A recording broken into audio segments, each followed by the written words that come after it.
When filming a scene, few things are as important as good lighting. Similarly, when working in HitFilm's 3D compositing environment, lighting is an important and powerful tool.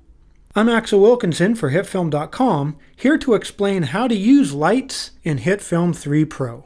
Light layers in HitFilm will only affect 3D layers in your composite shot. I'm using some very simple planes in this example to keep it clear exactly what is happening, but the principles apply equally in any project, whether you're using simple planes or a procedural cityscape created using 3D models as particles. There are no lights in this scene yet, so everything is illuminated very evenly. Without any highlights or shadows, we can see everything in the scene clearly, and it renders quickly, which is nice for arranging our various objects. But we can also create light layers from the new layer menu to dramatically light our scene. So, notice how the lighting in our scene changes when we create a new light. In the Controls panel for the light layer, open the Light section and we can look at the different light types one at a time. First, we have Ambient. There are only two controls for ambient lights, color and intensity. You can change the color if you wish to tint the light. For example, open the color picker and select red, and our entire scene is tinted red. The default white setting provides more accurate, natural colors. You probably noticed our scene is brighter with the ambient light, which brings us to intensity. We can turn the intensity down to reduce the brightness of our light. When you have multiple lights in a scene, a low-intensity ambient light works well as a fill light to ensure that everything in your scene is visible. There are no other controls for ambient lights.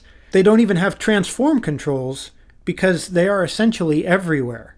There's not a point the light is emanating from, it's shining on every object in your scene from all sides.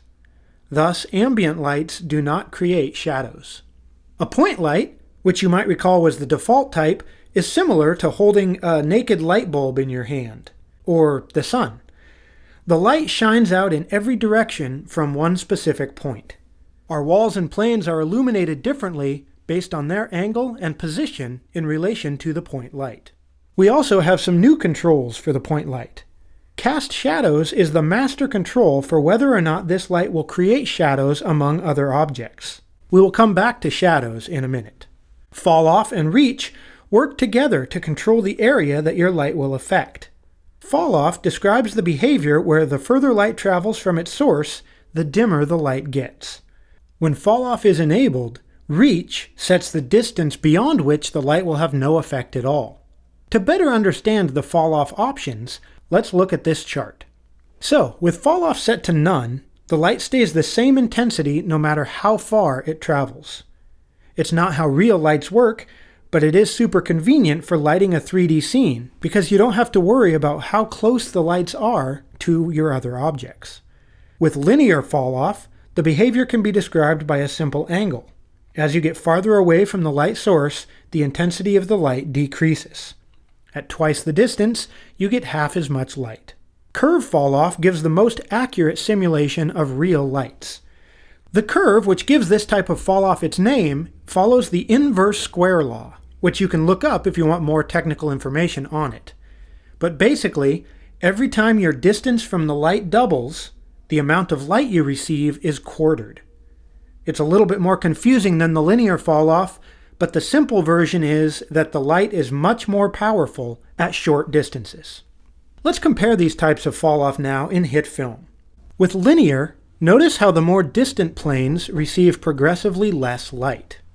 Our reach is currently set to 1000, so within 1000 pixels the light is gone entirely.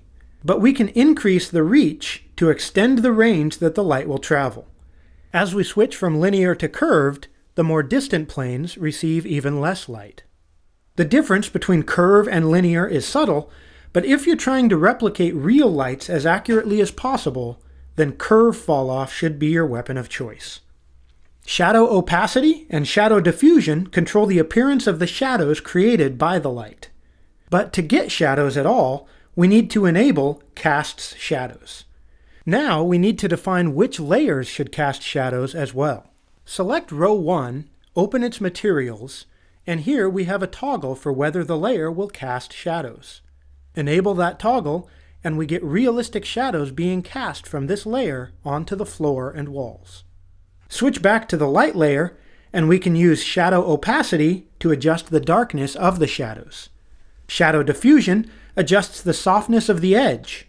Shadow color is probably self-explanatory. You can select the color of your shadow. Sometimes shifting the shadow color a bit toward the color of the object that is receiving the shadow can improve realism. A spotlight creates a directional cone of light, and cone angle changes the diameter of the spot. Feather controls the softness of the edge of the spot. The transform properties are essentially the same as any other 3D layer in HitFilm, except in the layer properties, set the alignment to towards target position, and a new transform property appears, target. If you have a directional light type selected, such as spot or directional, then you can use the target property to shine the light on a specific location. Notice now that as we move our light, it always stays pointed toward that target position. Our final type of light is directional, which doesn't exactly have a real-world equivalent. It creates an infinite plane, and light is emitted in one direction from that plane. So all of the objects in front of the plane receive light from the same direction. Directional lights automatically use toward target position, so we define a target, and then the line between the light position and the target position defines the angle at which light will hit every object in your scene.